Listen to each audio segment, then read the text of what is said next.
Welcome back, everyone.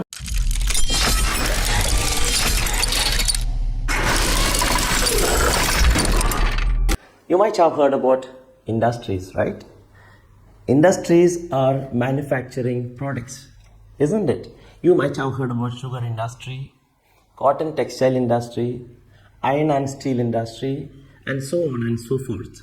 So there are many industries in the world, in many regions, in many countries. If you look at India, there are many industrial regions in our country. So industrial process is coming under the secondary sector. So you might have heard about primary activities, secondary activities, and tertiary activities. Primary activities are connected to agriculture and agriculture based activities, extracting the naturally available things. When you talk about secondary activities which are connected to industries, whereas tertiary activities are service activities like transport and communication, insurance, banking, healthcare, etc. So today's topic for us is industries. So as you know, industries are manufacturing products or providing services to us. For example, from a hospital, it is providing service to us, healthcare service. When a transportation company, when you look at, it is providing transportation service. Whereas when you look at insurance company, it's providing insurance as a service. So we are getting goods or services from industries. Industries are classified into many categories. Classification of industries are based on the raw materials used, size of the industries, and ownership of industries. Industries can be categorized based on the raw materials such as agro-based industries, which are agriculture-based industries, where the raw materials are taken from agriculture. Then mineral-based industries, which are mineral ore used as a raw material for mineral-based industries. Marine-based industries, where the aquatic animals, for example fish, which is taken to marine-based industries as a raw material. Then forest-based industries, where forest resources are used as raw material for forest-based industries. So, based on the raw materials used, industries are classified into agro-based industries, mineral-based industries, marine-based industries, and forest-based industries. Whereas when you look at size of the industries, you can say small-scale industries and large-scale industries. Small-scale industries, comparatively, they are small in size, where the capital used is less, labor involved is less, then the production, the final end product, that will also be very less in quantity. So small scale industries are small in size. Large scale industries are very large. As per the capital used, it's a huge amount, whereas the laborers are many in number than the products, which will be in a large scale. So everything is used in large scale in a large scale industry, whereas small scale industries are using everything in small scale. Third classification is based on the ownership. So we can say, based on the ownership, industries are private sector industries which are run by, operated by, managed by private individuals, whereas public sector industries are run by, managed by government.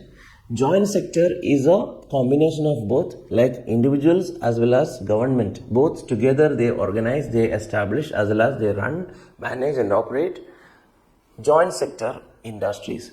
Then other category is cooperative sector industries. Cooperative sector industries are managed by, operated by a group of individuals.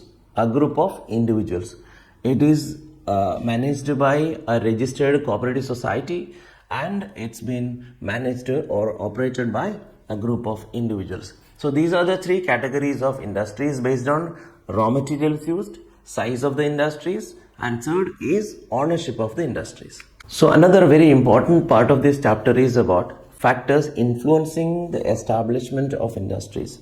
For example, if you want to start an industry, there should be raw materials available in the nearby location. Then land is very essential to establish an industry, to set up an industry, to construct a building. Then water is another very essential factor used in industries.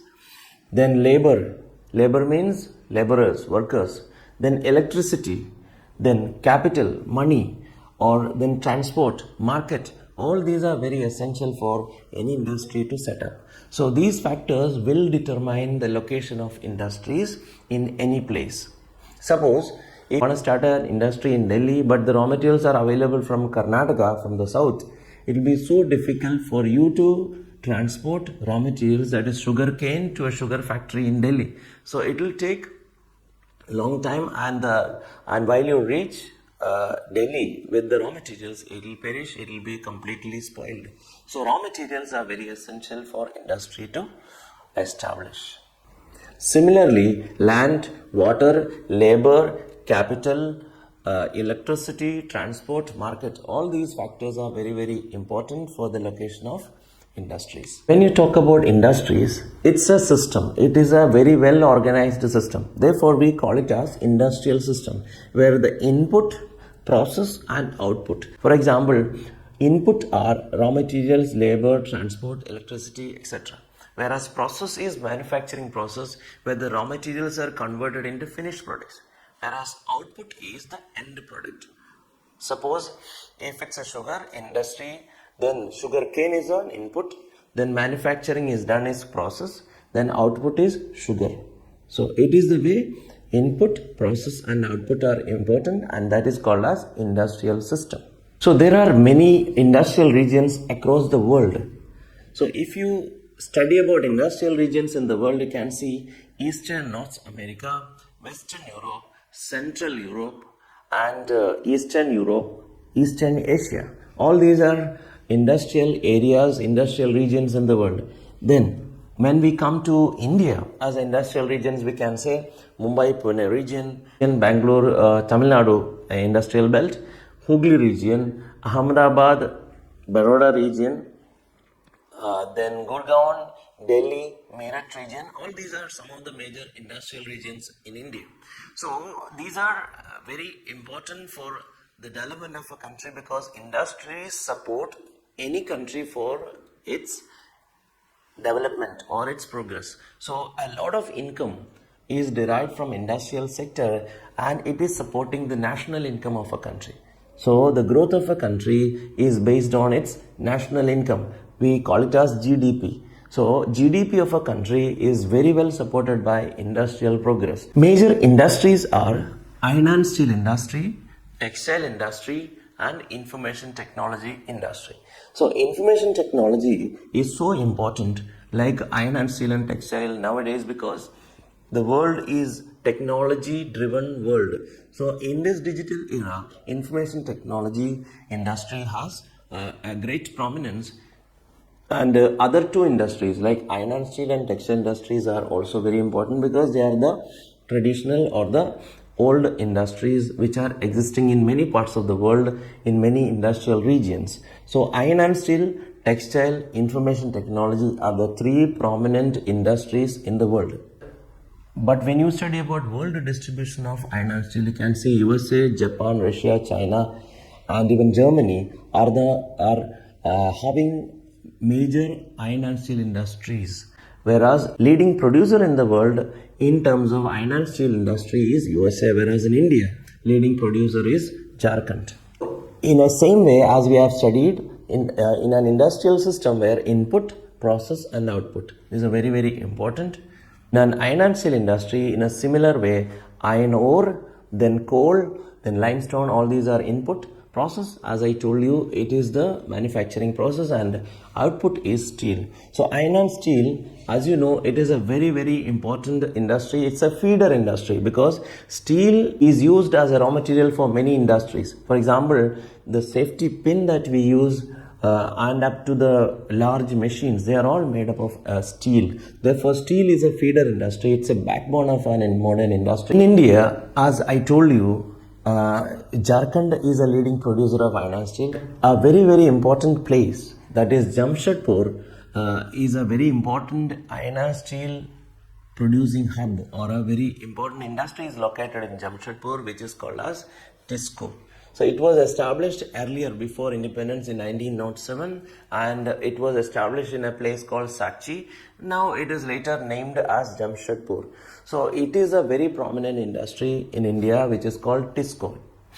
Tata Iron and Steel Company Limited.